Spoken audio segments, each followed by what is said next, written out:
To another Milk Crate moment. Today, my guest is Ruth Morello, and Ruth, they call her Mama Swifty. I'm sorry, they don't call you Mama Swifty. They call you Mama Thrifty, right? And I'm Yes, sure they you're do. pretty swift, though. I'm sure you were probably really swift when you were raising those babies and trying to hold it all together, right? And so you have an economics degree, I correct? do. Yes, I do. And you help people manage their money. I do. Awesome. Well, Ruth, I want to talk a little bit more about that, but first I want to get into the reason we're here today, and I always start this the same way. What's your milk crate moment? Well, my milk crate moment actually occurred quite a few years ago and to some degree steered me in the direction that I am now going. Um, my mother-in-law had passed away in 2008, right as the Great Recession was beginning, and left us her very old, very full house. And I had just started a job, a pretty good job where there were benefits, ample vacation time. I was sitting down, and talking to people all day. And I left that job to work on this house, thinking it would be more than the 2 weeks leave time that they had offered me. I was thinking it would be like 6 months. And it really took from end to end, it was 2014 when I finished, Wow. when we sold the house. Wow. And I had actually finished maybe 18 months before that, but we rented it to some college students because my son was living in the house at the time. So, um, towards the beginning of this whole thing, first we cleaned out the house. Then we tried to sell the house and it didn't sell. And then my daughter decided to go to College of DuPage, which was in that house was in the district, put her in the district. So then we decided that we would fix it up, and I was duly elected. That's when I left my position, and I had just started that job. I had no idea as I was working on it, as we were scrubbing things and removing 5 layers of wallpaper and some paneling that was way outdated. Then we discovered there was a leak in a bathtub. Mm. Then closets were undersized. The kitchen cabinets smelled like a really bad pet store.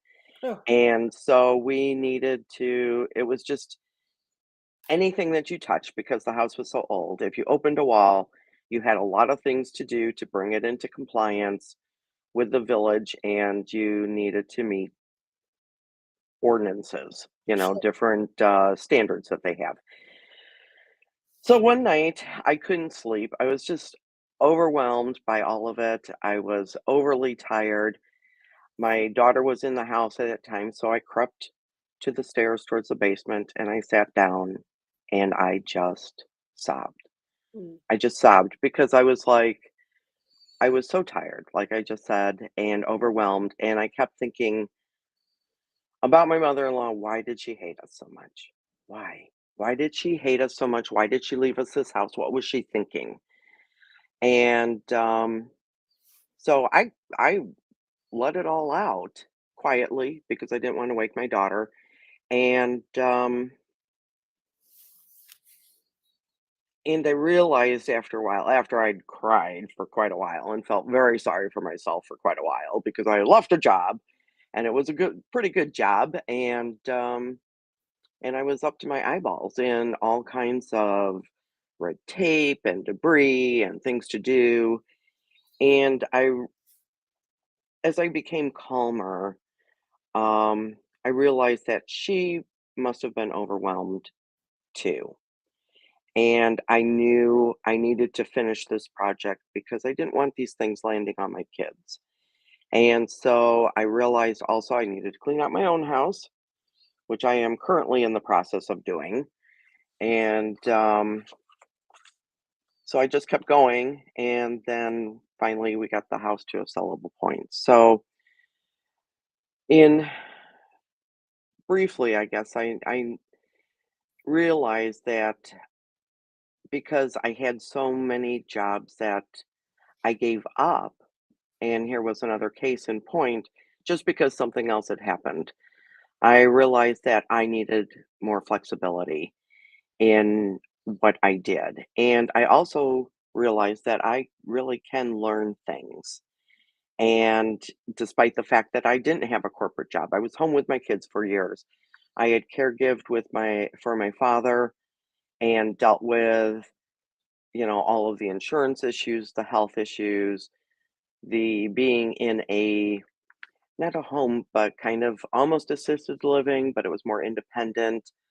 Um, and keeping his books and all of those details. And then we had this, and it was just like the last straw, and I realized that I needed to realize that I have the strength and the persistence to be able to finish things and to deal with things. And then also that I am strong and I needed to be just more intentional.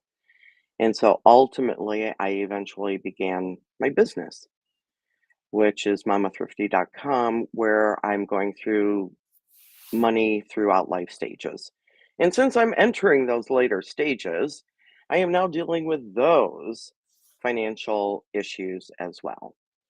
But really, I needed to be very, very flexible because ironically, things come up in my life that are just, knock you over kinds of things. And I guess I just needed to get to the point where I could accept that. Sure.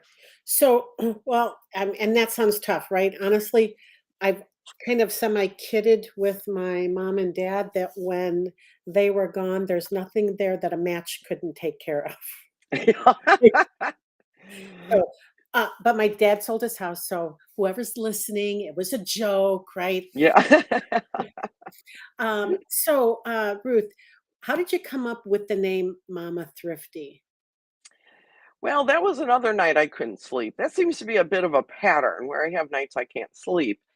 But it was a time when I was just kind of thinking that, I was when I had finished up the house and we sold it. And then I started thinking, well, what am I going to do with the rest of my life? Because I was in my 50s. I did not have a long, drawn out resume of any sort. And I thought, I don't really want to be asking someone if they would like fries with that. Not that there's anything wrong with that, but again, we're back to the flexibility thing, that I needed to have time available in order to do the things that seem to come up with shocking regularity in my life. And I had taught for a year middle schoolers about money. And that was my assignment was to teach kids about money. And I enjoyed that. I was a traveling teacher, meaning that I didn't have a set classroom. And so I would go from one classroom to another classroom to teach. And there were a few of the teachers who would actually stay in the classroom because they were learning things. And I thought, well, this could be a possibility. What kinds of things would I talk about if I were to go this direction? And and there was part of me that was celebrating, oh, I get to use my economics degree on something besides our household income, our budget. And so I wrote out about 15 pages of different subjects. I have not gotten to nearly any of them, because I've started writing about other things and I am very slow. And I worked doing something else for a while because, yeah, something else came up. Um, but then I thought, I'll do that. And then I was thinking of names, and Mama Thrifty kind of bumped into my head. And I started researching it, and there are so many Mama name sites. Mama this, Mama that, Mama this, Mama that. Probably And most so, pizza stores, pizza shops. yeah, and a lot of them are talking about, how to work on your household budget or how Mm, to do, save money or different things along that line. But yeah, I loved the name and I researched it. Mama Thrifty itself was not there. I have trademarked it. And the lawyer asked me, "Do you want this to be a business?" I was like, "Yeah, yes, yes, I do. I do actually." And so that's kind of how well, it happened. tell me what you well, first of all, who helped you get through that milk crate moment? That milk crate moment seemed like it was about 6 years long if I was listening correctly, right? Yeah, It wasn't called milk crate decade, right? It was milk crate moments, right, but so right. who helped you get through that 6 long years? Well, my daughter was there for two of those years, Mm, and she was a massive help. And we talked about it a lot, and I said, I'm not going to do this to you guys. yeah, I'm not going to leave you a house that is just full of stuff. And they were there, quite honestly, for 51 years. yeah, So there was a lot of stuff. They had both lived through the Depression.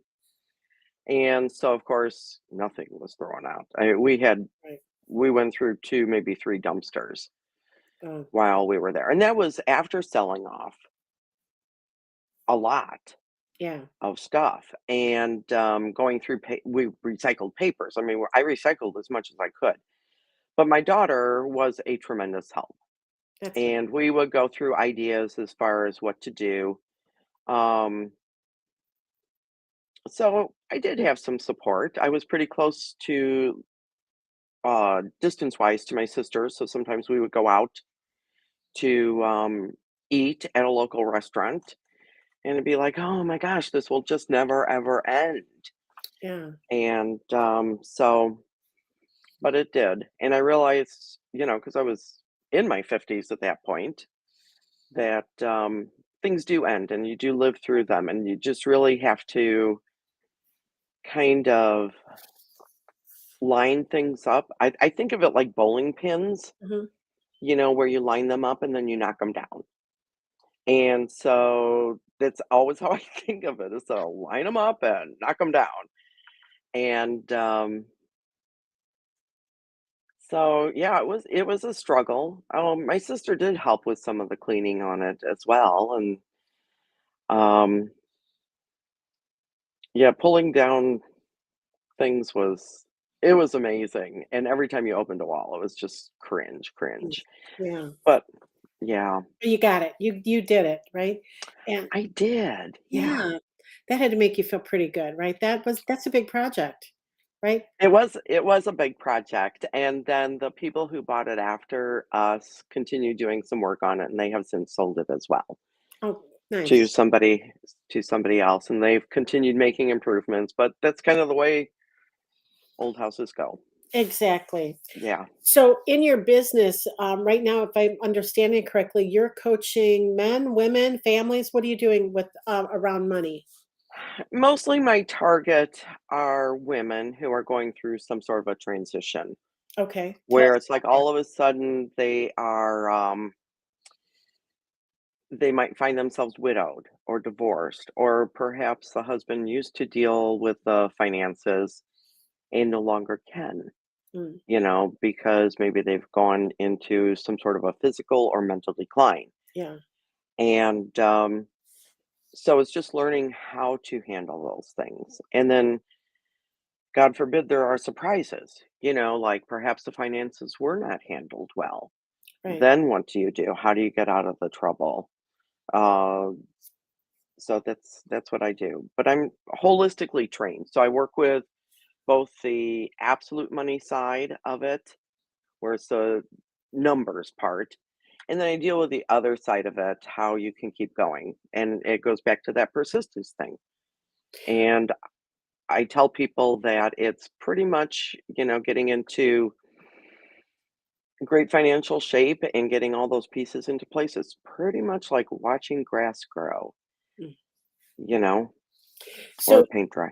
it sounds like that the women you're working with might be older women, kind of like you found yourself in that position over 50, and is that your ideal target market, that woman in her second act?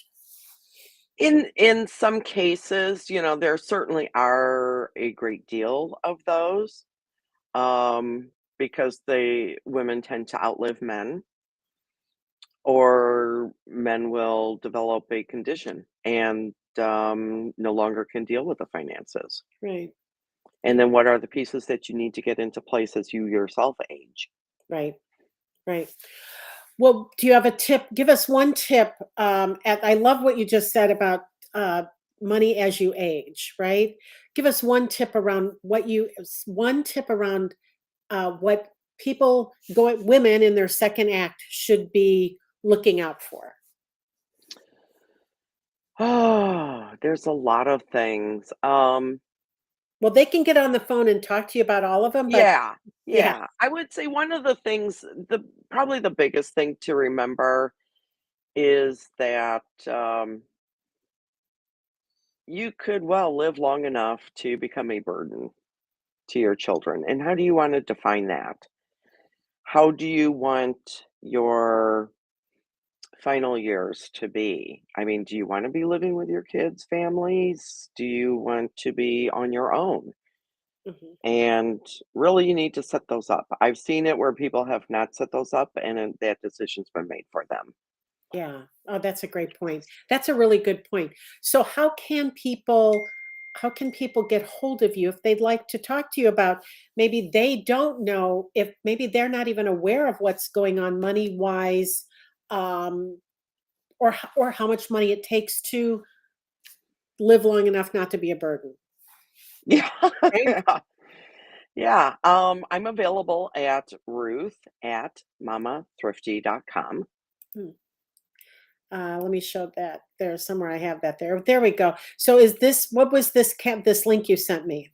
That is a booking link to book a call with me. Awesome. And I offer a consultation call that is 60 minutes and it's free. So And it's up to 60 minutes. as a matter of fact, I never thought to do this before, Ruth. So hold on one second. Um, Let me go grab it out of the private chat again. I'm going to drop this in the comments because, I mean, in the chat, because I know that this has a chat feature here, and it goes out live on Facebook and things like that, YouTube, so people can grab that. So this is how I like to end everything. Share one piece of business information that kind of changed your business for you. One, um, one piece of information. The realization that everyone has an opinion on everything, and what works for them may not work for you. And so you need to decide what will work best for you in your circumstances. Amen. Right? Everybody. Yeah. Ruth, do you have an opinion on everything? I do. I Yeah. do too. Yeah. Right? And I literally proudly wear that as a badge of honor, right? That I have an opinion on everything. Because if you stand for nothing, if you don't have an opinion, you stand for nothing. So, whoop, are you muted? No, I'm not. Oh, okay. Can All of a you? sudden I couldn't hear you, but now I can hear you Oh, again. oh, okay, I'm good. like, maybe you were just whispering. So, Oh, Ruth, you have been delightful today to talk to. Thank you so thank you. much for sharing your milk crate moment. I hope that somebody found value in that. And I will say that probably the most precious thing you said today was, "Why did your mother-in-law hate you?" Right? Because you know she didn't. And but it had to feel that way as you were going through there, spending 6 years cleaning out and redoing a house that probably wasn't even fit for her to live in. No, Yeah. no. Yeah. So thank you so much for being here. It's been my pleasure having you. And everybody come back again. We'll be back next week with another Milk Crate moment.